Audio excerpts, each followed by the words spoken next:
La Biblia. Un texto sagrado lleno de narraciones fantásticas sobre una asombrosa fuerza sobrenatural. ¿Y si esa fuerza no fuera Dios? ¿Y si fueran ovnis? ¿Qué era esa rueda incandescente dentro de otra rueda que se le aparecía al profeta Ezequiel? En la Sodoma y Gomorra del Génesis, ¿de dónde venía el fuego y las piedras que lo arrasaron todo? En el Éxodo, ¿qué era esa presencia en el cielo que guió a Moisés a través del desierto? ¿Eran actos divinos? ¿O esas misteriosas fuerzas celestiales podrían haber sido ovnis en la Biblia?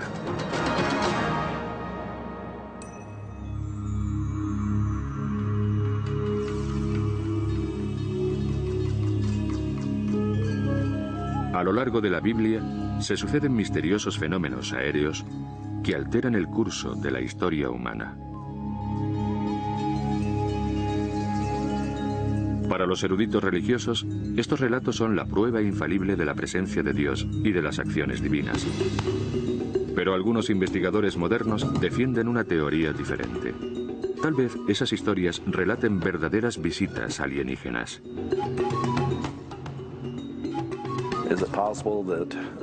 ¿Es posible que los extraterrestres hayan estado involucrados en la historia humana durante miles de años? ¿Y si es así, entraron en contacto con los personajes bíblicos? Cuando se estudia la Biblia, se observa que hay muchos testimonios de ovnis que contactan con personas, como el carro de fuego que abduce a Elías y lo asciende al cielo. Elías fue uno de los profetas judíos más respetados de su época. Según los expertos en ovnis, el relato bíblico de su encuentro con un carro de fuego es una descripción detallada de lo que podría denominarse un ovni.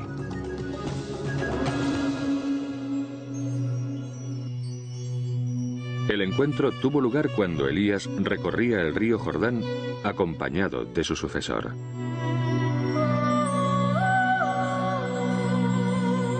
Elías sabía que su vida corría peligro porque había ofendido a muchas figuras religiosas poderosas. Elías pidió a Dios que le ayudara. Le acompañaba un joven llamado también Elías. Y de repente se vio rodeado por varios carros de fuego. Elías contempló un carro de fuego y unos caballos de fuego separados de él, y ascendió en un torbellino al cielo. El Antiguo Testamento narra una historia sobre cómo a Elías le atrapó o le absorbió un carro de fuego que brillaba incandescente. Según ese pasaje, Elías se evaporó en el cielo y ningún mortal volvió a verle. El concepto de Elías siendo ascendido a un carro de fuego es una abducción. Es cierto que los informes sobre ovnis modernos dicen que suben a personas a bordo y se los llevan.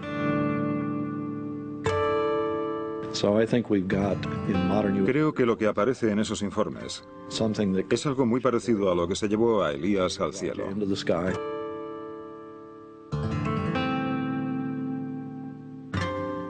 Si cogiéramos lo que se describía sobre Elías y lo comparáramos con los casos de personas que son llevadas a bordo de objetos volantes no identificados, podría tratarse perfectamente del mismo tipo de suceso que tuvo lugar en aquella época. Lo que nosotros denominamos carro de fuego no tiene nada que ver con el aspecto que imaginamos que puede tener un platillo volante. Pero hay quien defiende que en realidad no se diferenciaban tanto.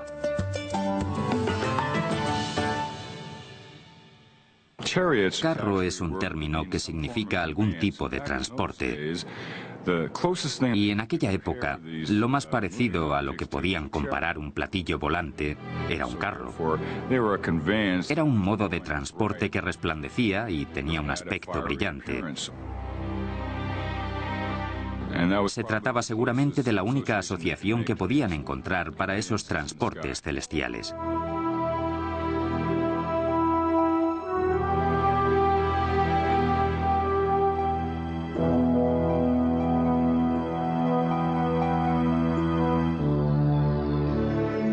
Algunos especulan con la interpretación tradicional de que muchos pasajes de la Biblia están manipulados, no solo por la falta de referencias técnicas de sus redactores, sino por las inexactitudes de la traducción al inglés de la Biblia que se efectuó en 1611 en la corte del rey Jaime.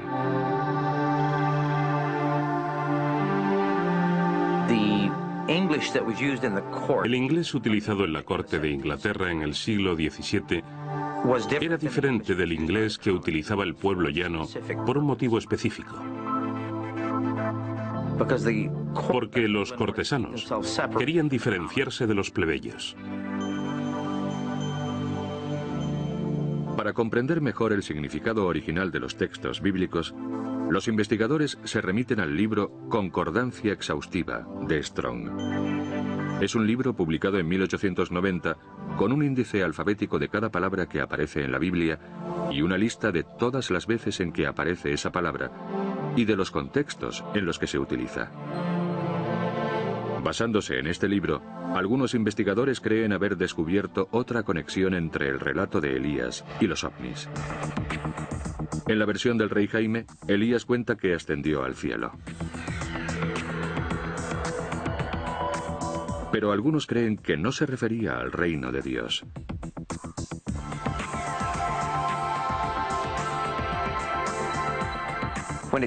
En la corte del rey Jaime, la palabra cielo significaba exclusivamente cielo. En los cientos de veces en que aparece nombrada, cielo significa cielo físico. No se refiere en ningún caso al reino de los cielos como recompensa.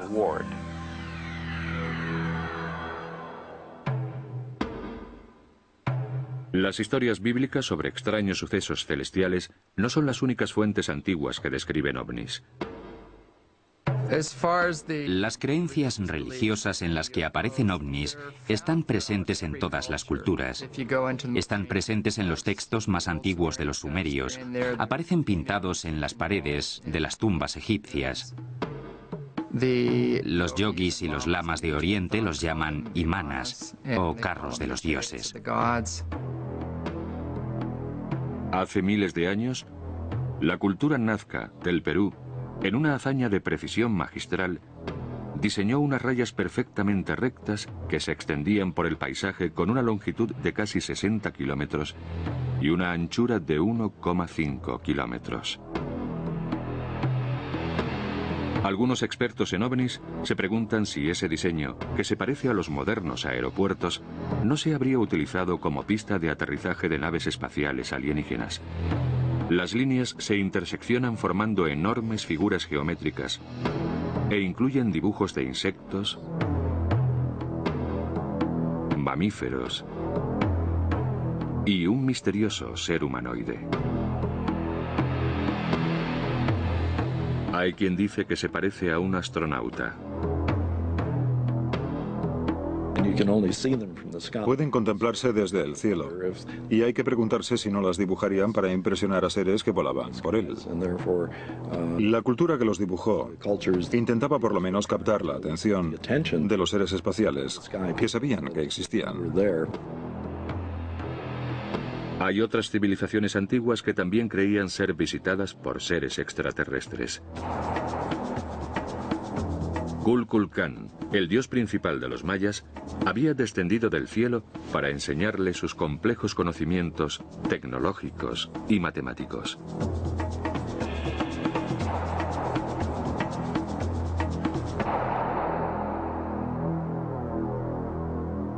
Los avanzados conocimientos matemáticos de los mayas son una de las formas de demostrar que existe una posibilidad. En los códices aparecen cartas astronómicas muy avanzadas en las que constaban los eclipses solares y lunares. La creencia de que los mayas recibieron sus conocimientos matemáticos y astronómicos de antiguos dioses que bajaron del cielo, creo que tiene su origen en un hecho real. Porque esa misma historia se repite por todo el mundo, con los indios de América del Sur y del Norte, en China, en todo Oriente, en la India. Es esa historia, o una versión similar, en la que los dioses vienen del cielo y comparten sus conocimientos con los seres humanos. Son relatos inquietantemente similares, que se repiten en distintas culturas, a lo largo de los siglos, y que hacen surgir nuevas preguntas. Creo que los ovnis existen desde hace siglos.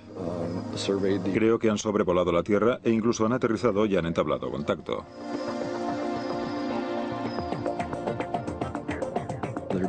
Creo que han aportado ciertas cosas que nos han ayudado a desarrollarnos. Y creo que la religión bíblica es un ejemplo de cómo han influido en nuestro desarrollo.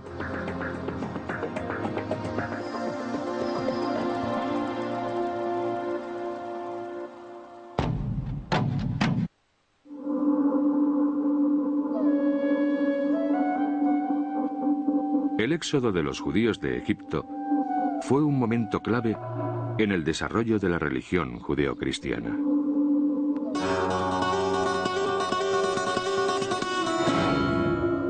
A la cabeza de esta migración en masa estaba Moisés, a quien le guiaba un misterioso fenómeno celeste. El Señor se les aparecía durante el día en forma de pilar de nubes para enseñarles el camino. Y por la noche se transformaba en un pilar de fuego para iluminarles. Así podían viajar de día y de noche.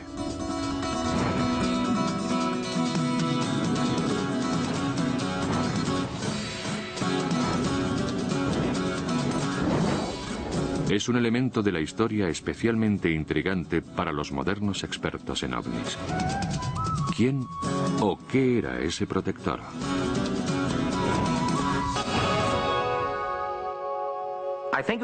Creo que era un ovni muy grande, que se apagaba durante el día y brillaba de noche. Proporcionaba luz al campamento que se instalaba debajo. A veces flotaba en el aire durante varios meses seguidos.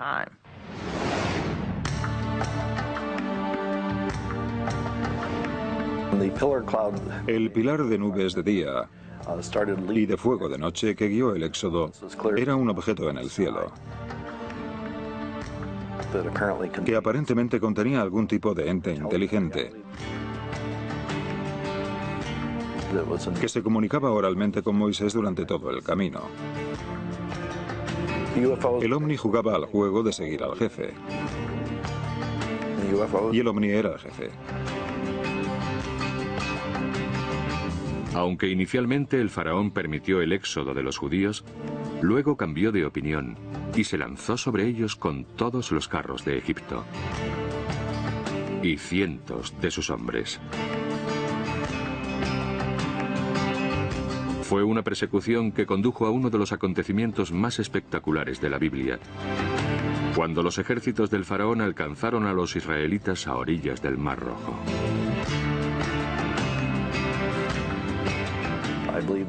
Creo que ese ente que volaba sobre el Mar Rojo produjo la separación de las aguas.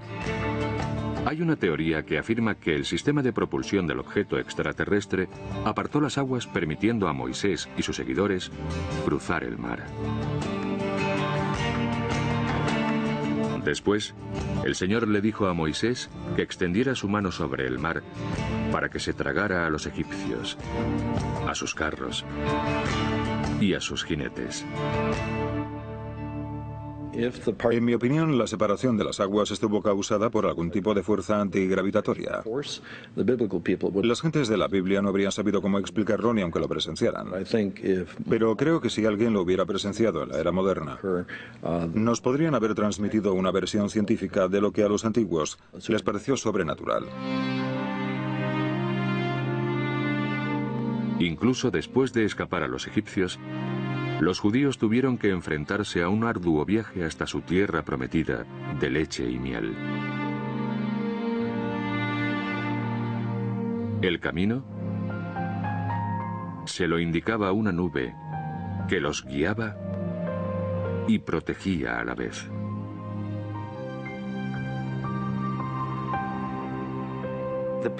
El pilar de nubes que los guiaba durante el día actuaba como sombrilla.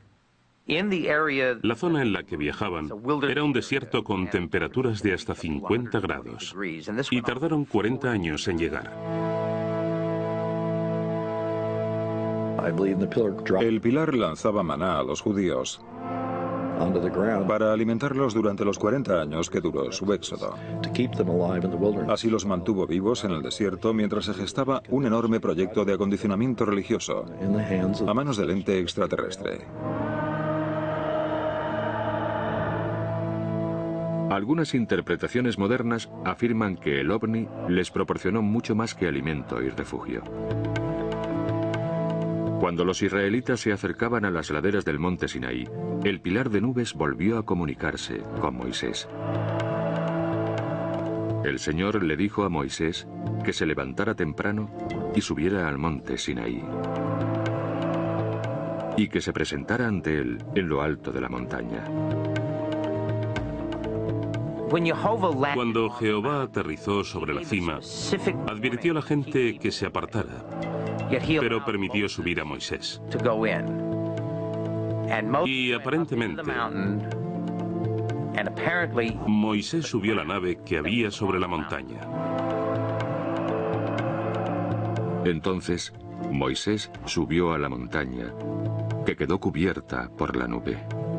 El Señor se apareció esta vez en forma de fuego abrasador en la cima del monte, a la vista de todo el pueblo de Israel. Y Moisés penetró en la nube.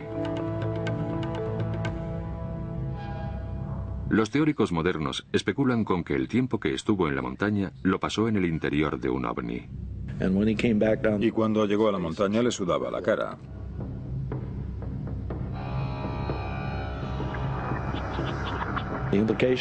Lo que implica algún tipo de transmisión de energía entre él y ese ente extraterrestre.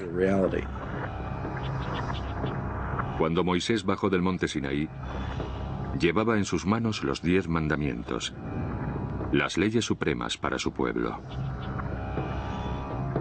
Entonces se le acercó al pueblo de Israel y él les entregó los mandamientos que el Señor les había ordenado cumplir. Pero si esa enorme columna en el cielo era realmente un ovni y les entregó a los judíos un ordenamiento moral para su sociedad, ¿qué opinaron los antiguos de ello? Según Moisés, el individuo que había en el interior de las columnas de fuego y nubes era Jehová. Jehová es el nombre del Dios nacional de los judíos. Su Dios era un Dios del cielo, un Dios celestial, un Dios que creaba el cielo en la tierra. No creo que a los judíos les costara mucho creerse que la columna de nubes y fuego era Dios. Dios estaba en aquel ovni. Algunos creen que la influencia de los ovnis no se limita a la Biblia judía. Puede hallarse asimismo en la fe cristiana. Miles de años después del Éxodo, el Nuevo Testamento relata la transfiguración de Jesús.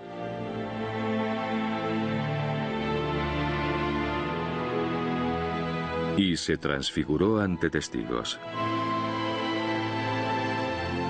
Sus ropas se volvieron de un color blanco tan deslumbrante que no había cal en la tierra que las pudiera blanquear más. Y aparecieron Elías y Moisés, que se pusieron a hablar con Jesús. Era sorprendente encontrar a Moisés y Elías con Jesús, porque Moisés llevaba muerto cientos de años, y Elías nunca había muerto sobre la tierra, porque había sido elevado al cielo en un carro de fuego, y no se le había vuelto a ver hasta entonces.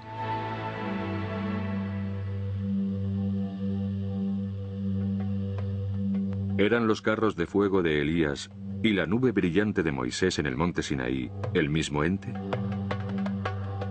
Y fue esa misma nube u ovni la que trasladó a Elías y Moisés a la transfiguración de Jesús. Creo que se trata de un fenómeno reincidente en la Biblia. Un objeto extraño que aparece en el cielo y una voz que sale de él. Aparece durante el Éxodo en forma de columna de nubes que habla a Moisés. Y aparece en el relato de la Transfiguración. Cada vez que vemos a los profetas bíblicos diciendo cosas raras, ¿no sería un ente extraterrestre el que proporcionaba la información a sus mentes para que dijeran las cosas que decían?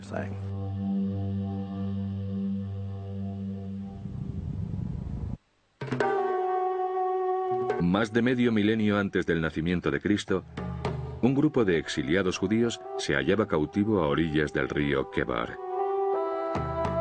Entre ellos, un estricto israelita llamado Ezequiel.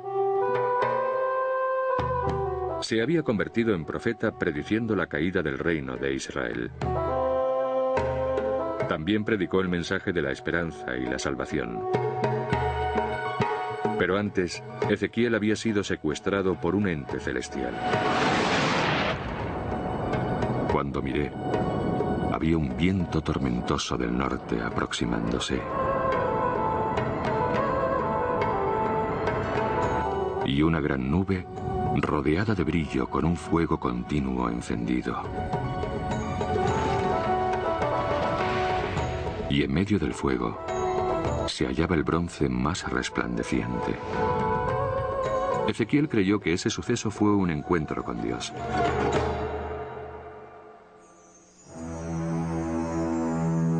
Pero los expertos en ovnis se preguntan si podría haberse tratado de algo más.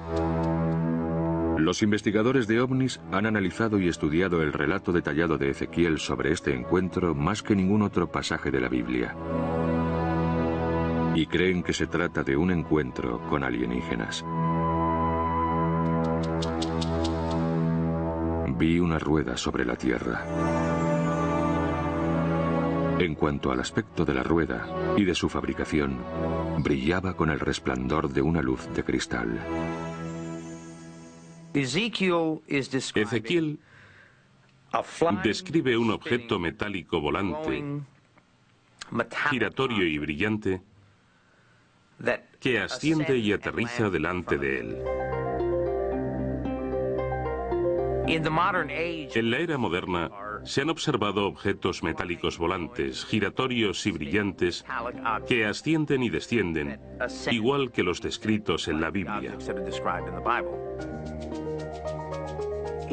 ¿No es una conclusión ilógica? Asumir que las naves que se ven ahora sean las mismas que describía la Biblia en la antigüedad. La construcción consistía en una rueda dentro de otra. Podía dirigirse en cualquier dirección, sin tener que girar.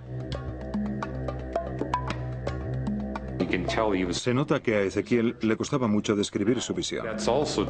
Y es una característica de los avistamientos de ovnis que la gente que los vea tenga problemas explicando lo que ha visto. Igual que ocurre en la Biblia.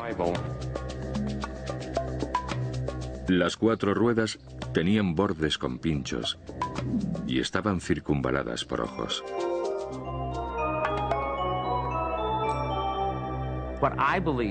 Trataba de describir aparatos mecánicos.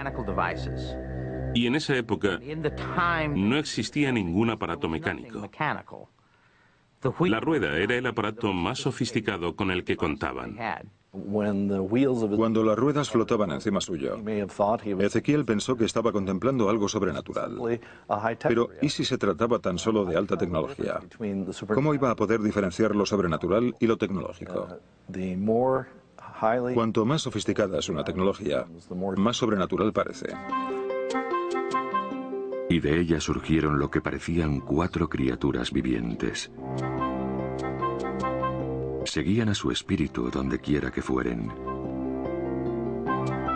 Y las ruedas se elevaron con ellas, porque los espíritus de las criaturas vivientes estaban dentro de las ruedas.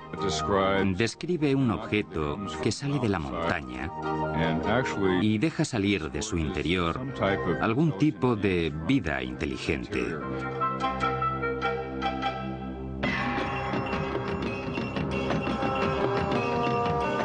En cuanto al aspecto de sus caras, cada una tenía de frente el rostro de un hombre. Las 4 tenían el rostro de un león al lado derecho. Las 4 tenían el rostro de un buey al lado izquierdo. Y las 4 tenían la cara de un águila por detrás.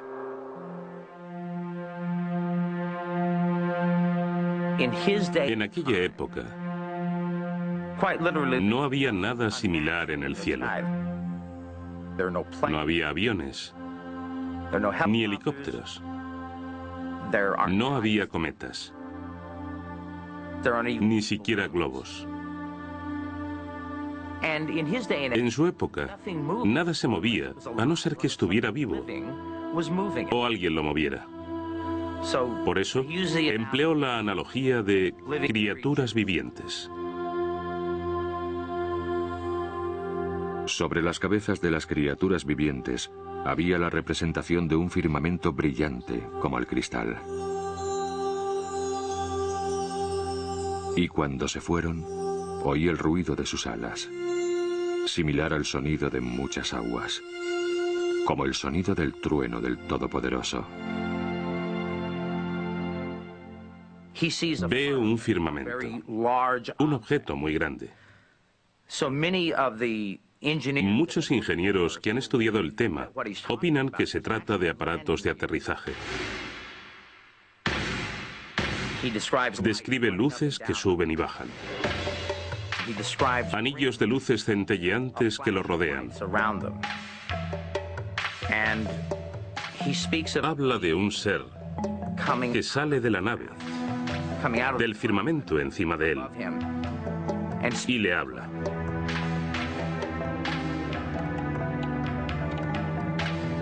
Si los visitantes eran extraterrestres, ¿por qué se le aparecieron a Ezequiel?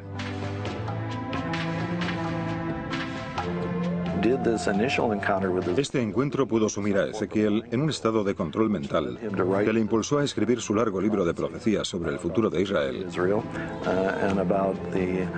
y sobre las consecuencias políticas y económicas que se producirían. No lo sé, pero se trata de uno de los conceptos claves que tendrán que estudiar los teólogos una vez se haya admitido la existencia de ovnis.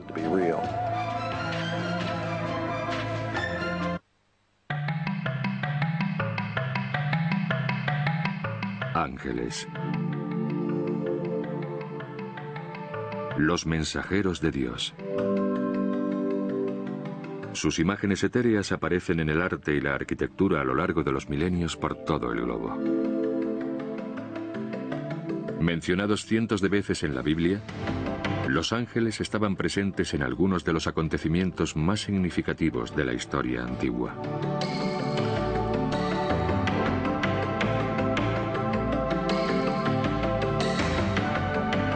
Pero, ¿qué son los ángeles?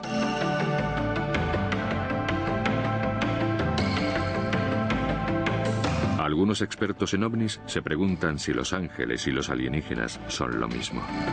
Me atrevo a especular con que los ángeles de la Biblia y el Corán poseían los mismos poderes y facultades sobrenaturales que los ocupantes de las naves a quienes hoy en día llamamos extraterrestres. Según la Biblia, San Pedro, patriarca de la Iglesia Católica, fue salvado por un ángel con misteriosos poderes. El apóstol Pedro fue encarcelado para asegurarse que no se escapaba, y además lo encadenaron dentro de la celda y le pusieron a un guardia durmiendo a cada lado. Y se le apareció un ángel del Señor que hizo resplandecer la celda. Tocó a Pedro en un costado y le despertó diciéndole que se levantara deprisa. Y las cadenas cayeron de sus manos. Y el ángel sacó a Pedro de su celda entre los guardias inconscientes. Cuando el ángel y Pedro abandonaron la cárcel, la puerta de la cárcel se abrió por sí sola. Y salieron y cruzaron una calle, e inmediatamente el ángel le dejó. Pero el pasaje de la Biblia no explica cómo entró el ángel en la celda.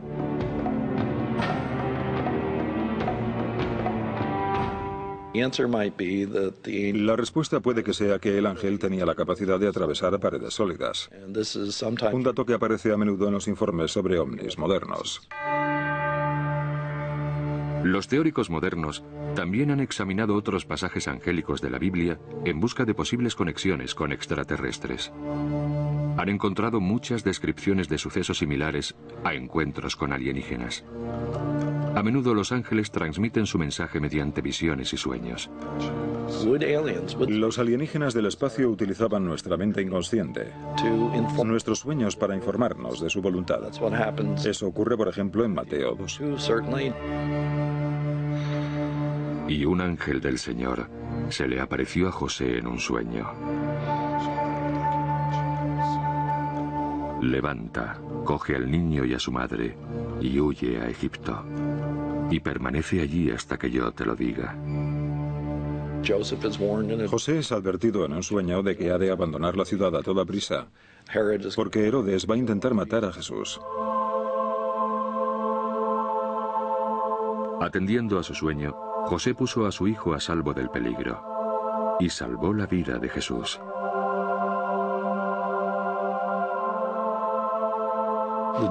El tema de los sueños juega un importante papel en la vida psíquica judeocristiana. No sabemos cuánto se debe a la intervención directa de los alienígenas. Si volvemos a Abraham y al Antiguo Testamento, hay un pasaje en el Génesis que dice que el Señor hizo que Abraham se sumiera en un profundo sueño. Y a través de un sueño, Dios le comunicó todo lo que quería transmitirle. Pero Abraham también interactuó físicamente con los ángeles.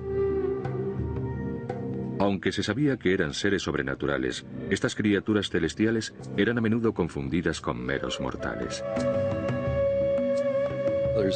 En el libro del Génesis hay un relato sobre Abraham en el que le vienen a ver tres seres. Él no sabe que no son humanos, corrientes, y siguiendo la costumbre de Oriente Medio, les recibe como un buen anfitrión. Les invita a comer y pide a su mujer Sara que les prepare la comida. Los visitantes parecían normales, pero pronto desplegaron poderes extraños. Al final los hombres acaban comunicándole a Abraham que su mujer Sara va a concebir y dar a luz a un niño. Abraham cree que se trata de algo imposible de creer.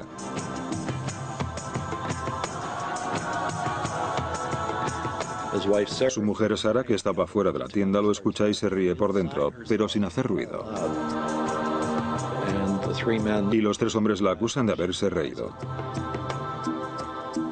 Ella lo niega, pero en cualquier caso, esto implica que ellos podían leer su mente telepáticamente. La cuestión de la telepatía y de si esos seres podían o no leer la mente de Abraham y de Sara es un tema muy importante. La telepatía es también un rasgo que se asocia a menudo con los modernos extraterrestres. Luego se marchan y ella se queda embarazada. Con el tiempo, Abraham se da cuenta de que ha tenido lo que él llama un encuentro divino, pero creo que ahora podríamos llamarlo un encuentro extraterrestre. Ese año, Sara da a luz a su hijo, Isaac, de quien parte la dinastía que fundó la nación judía. Una de las cosas que aparecen en muchos informes sobre abducción por ovnis es que los extraterrestres parecen estar muy interesados por el proceso de reproducción humano. En la historia de Abraham y Sara es posible que los alienígenas tomaran parte en el proceso reproductivo entre Abraham y Sara y que Isaac sea el producto de algún tipo de intervención alienígena. Algunas de lo que podemos llamar historias extraterrestres de la Biblia contienen ingredientes de control psíquico sobre la raza humana, o si no sobre toda la humanidad, al menos sobre algunos elegidos. Cuando escuchamos a los profetas decir cosas raras, nos preguntamos si no serían los extraterrestres quienes informaban a sus mentes para que dijeran lo que decían.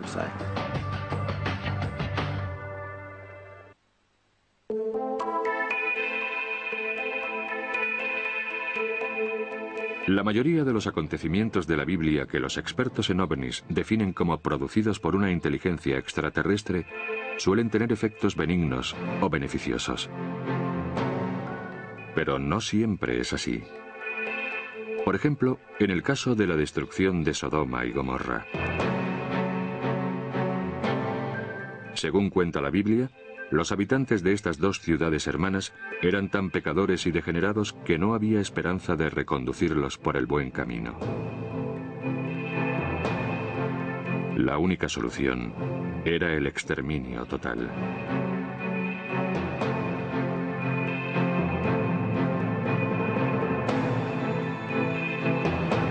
Y el Señor hizo que llovieran rocas y fuego del cielo sobre Sodoma y Gomorra, y destruyó ambas ciudades.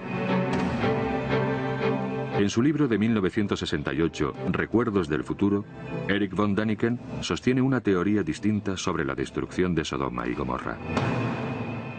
Eric von Däniken especuló con que Sodoma y Gomorra podrían haber sido destruidas por extraterrestres que utilizaron armas nucleares. La razón por la que llegó a esa conclusión es la descripción de fuego y rocas que vienen del cielo. Si concluyéramos que los extraterrestres destruyeron ciudades enteras porque no les gustaban, se trataría de una forma muy rápida de captar la atención del planeta Tierra.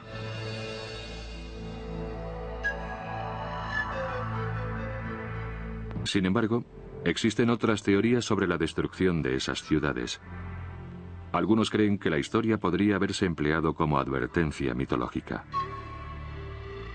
Una lección aprendida de generación en generación para reforzar la importancia de la moral.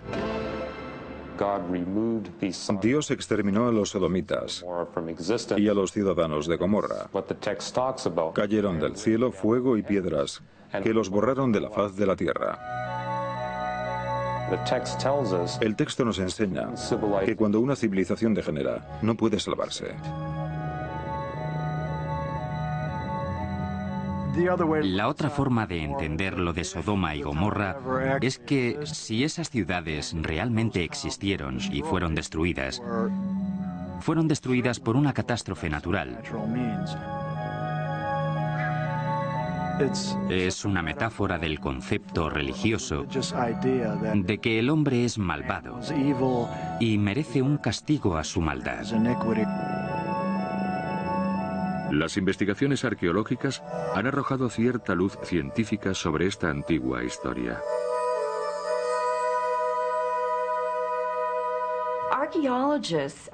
Unos arqueólogos que excavaban en una llanura al sudeste del Mar Muerto encontraron el lugar aproximado donde se situaban las ciudades de Sodoma y Gomorra.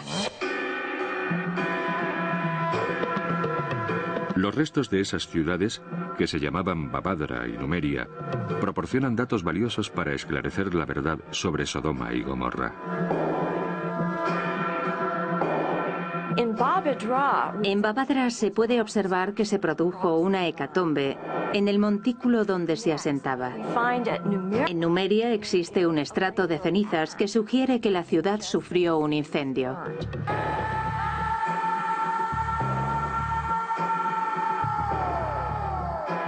Pero la causa de su destrucción no puede probarse científicamente. Por lo tanto, ¿quién o qué causó la debacle permanece abierto a la especulación? Lo más importante del tema es si los extraterrestres estaban tan involucrados en el desarrollo de la vida sobre la Tierra que decidieron destruir una ciudad o un grupo de gente. El que Dios y los ángeles bíblicos fueran un ovni de otro planeta puede ser una idea radical. Pero es posible que los teóricos modernos no fueran los primeros que se plantearan esta posibilidad.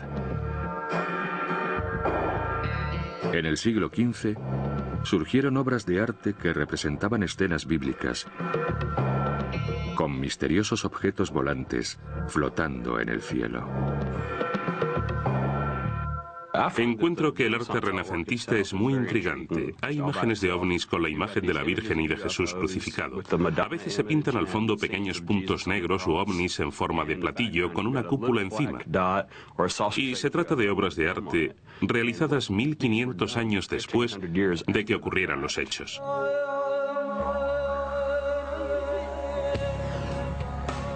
Para el observador se trata de una especie de test de Rorschach. Los dibujos, pinturas y obras de arte están sujetas a distintas interpretaciones.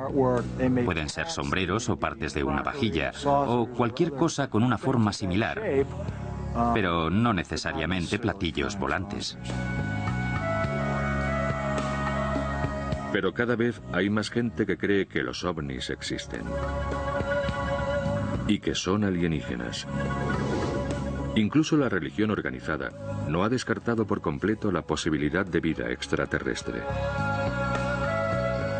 El Vaticano publicó un comunicado que decía que los ovnis no debían ser temidos ni demonizados. Monseñor Carlo Balducci, que es asesor del Vaticano, ha salido varias veces en la televisión italiana afirmando que los ovnis y los extraterrestres existen. Si se prueba la certeza de esas teorías, ¿cuál será el futuro de la religión occidental? La religión occidental cambiaría completamente si se demostrara que los extraterrestres existen. Cambiarían todos los contenidos de la Biblia y la forma en que los interpretamos. Los milagros que suceden en la Biblia podrían explicarse mediante la existencia de alienígenas con tecnologías avanzadas. Pero en ausencia de pruebas concluyentes que confirmen o denieguen la existencia de ovnis, la creencia en el fenómeno de los ovnis se basa principalmente en la fe, que es la misma base de la creencia en Dios.